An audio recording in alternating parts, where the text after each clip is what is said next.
Hi there, E.A. Tischler here with New Horizons Golf.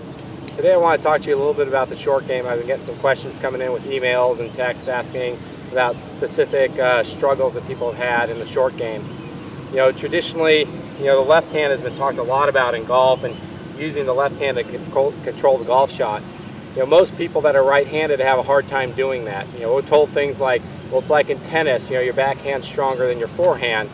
The reality is that isn't true. Why do we have a two-handed backhand and we don't have a two-handed forehand? The forehand stroke is always stronger. If you're a right-handed, your right hand's your smart hand. It's the hand that has the most touch. So we want to learn to use the right hand, in the short game, especially if you're one of those players that struggles with trying to control it with your left hand. We've also seen, players that have struggled with the short game, go to things like the cross-handed grip. And maybe they putt cross-handed, so they feel like they have good touch with the cross-handed grip, so they just move that into the short game stroke. And then they get to a certain level where beyond a certain distance, like that size stroke, they don't feel like they can control it anymore. So at that level, that's where they will switch to more of a standard grip.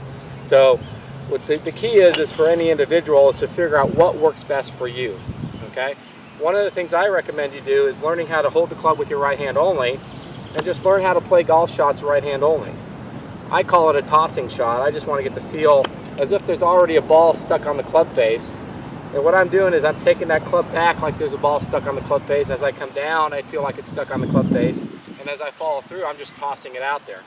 So basically the action is just back and toss. What you're going to find out is that if you really approach it just like a tossing action, it's going to work very well for you. A lot of people will try to toss and sort of toss off their back foot, and they get those drop kicks and those blades.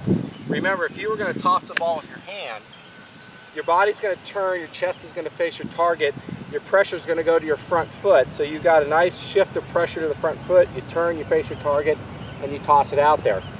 So when you're tossing with a golf club, we want the same things to happen. I want my chest to turn to face the target, I want pressure to go to my front foot. So back and toss. That tossing shot will have a little bit of a rolling release, just as it's stock shot. So, you got to plan for that a little bit. When you want to get some check or stop it faster, we'll talk about how to do that later on. So for this basic tossing shot, we're going to set up, we're going to lean the hand a little bit forward, and it's going to move the ball back a little bit. Again, just take it back and toss it out there. A lot of people find out they do better one-handed than two-handed, especially those that have really struggled with overusing the left hand in their short game. As soon as they put two hands on there and they try to toss it, all of a sudden they get some weird stroke again. It feels like a hit or a scoop or a slap, and they really struggle with the two-handed grip. So as soon as you're good with the one-handed grip, you got two ways to approach this. Number one, you go ahead and just play one-handed shots out on the golf course. I have a lot of students that do that, at least in the short term, because they feel they're way better one-handed than two-handed. Actually, at the U.S. Open at Chambers Bay this last week, there was a professional that actually played a one-handed only toss shot out on the course, and they caught it on live TV. Okay? But if you want to learn to make the transition from one-handed to two-handed, I suggest you do it this way. Get two balls ready to go, get set up, and go ahead and play one shot, one-handed, hold the end of your follow through, then put your left hand on the club, come back down and try to get the same feel with the right hand doing the job. It really ought to look the same. If you follow through one-handed, you put your left hand on there, take it off, put it on. When I make a two-handed follow through, it ought to look identical at this point. The right arm really ought to be controlling it for those golfers that are truly dominant right-handed, and that's where they have their control, their feel, and their touch. The other thing you can do is you can switch your grip. Instead of having some sort of interlocking or traditional overlap grip, you can go to either a 10-finger grip or a reverse overlap grip. What this does, it keeps your whole right hand on the club. So if you put your right hand on where you'd hold it and you get that feel of the one-handed toss, all you have to do is bring the club up, slide your thumb underneath the palm pad of your right hand, and let your left hand either go 10-finger or reverse overlap. That's going to take some of your left hand out of the club. It's going to allow you to control it with your right hand. So here we go. I got a reverse overlap grip here. And by the way, the reverse overlap grip is very similar to what we use in putting. And we're told in putting that this type of grip will give us better touch and better feel because our dominant hand's on the golf club. Well, wouldn't we want that on working for all of our wedge shots or all of our touch shots? So I'm going to go ahead and play a reverse overlap grip now, and go ahead and toss it out there.